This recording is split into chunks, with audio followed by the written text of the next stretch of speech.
she said, your body's taking so much, but I said, I'll do it. Even if it's good through the chemo brain and the fatigue, I'll do it. Just so I can see the grandkids. I used to run every day on the treadmill, 2 miles.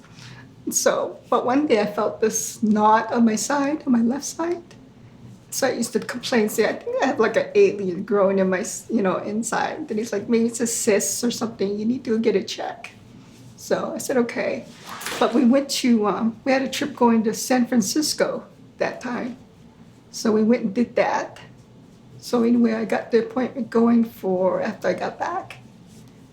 And I went there, but the guy couldn't figure out. So he's like, oh, maybe you have a prolapse uterus. Okay. And then they're like, oh, we're going to do x-ray on my hip. I'm thinking, okay. And then, but I was thinking the first time, maybe he should send me to OB or the women's clinic, but no. So I got x-ray done on my hip. And he did the exam. That's the only thing he came up with that maybe I had a prolapse uterus. I'm like, how do you get that? Anyway, so I did the x-ray, and then later on he's like, maybe you need to go see the women's health center. So that's where they send me. And they did blood work. She did an exam. And then she just gave me like 3 options of what there might be: a cyst, or it could be, the last one was, of course, the cancer. So I was like, okay. But she said they'll do blood work before I left, the CA-125, which to do the protein, whatever. So anyway, she said, I'll call you if there's something up, and we'll have to tell you.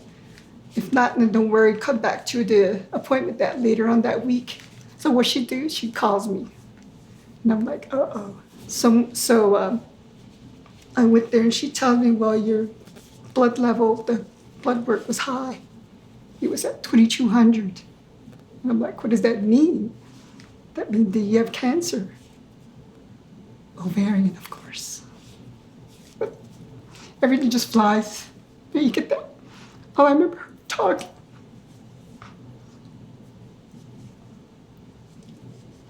And remind me of that Charlie Brown. Like, what do you, blah, blah, blah. Yeah. I don't know what she said.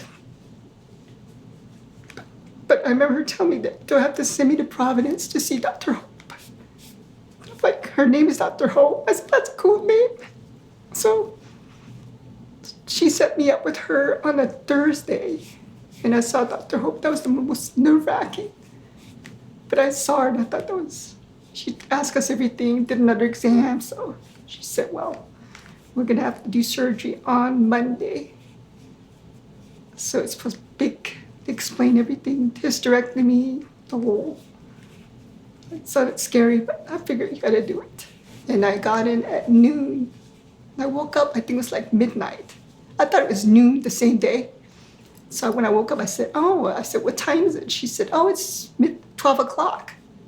I said, did I even go yet? And she said, you're done. I'm like, 12 o'clock, like the next day? She said, yeah. I said, that's a long time. But my cancer, she was telling us we do everything, and then at the end, it might come back.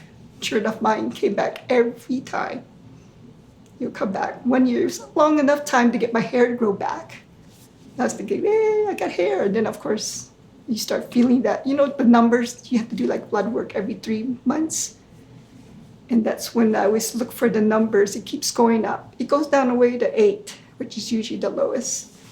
And once it starts getting up to 10 or 15, I start to like, no, because it's coming back. They're like, your numbers start going up. She always says, don't mind the number. Sometimes it's just the number. But to me, it's like a warning sign that I know it's coming back. So then another one, I got to try another. And this time they did Avastin. That thing worked. Like after, I think, doing chemo, the 3rd one is already down. Like my numbers were like it was, what was it? 2, it was 200 and something, I can't remember. And it went down to like 50. And I said, that was pretty fast. So that's what I'm on now for my last one. I tried that again. It went away. Tumor's gone. CT scan, nothing's there. So another trip.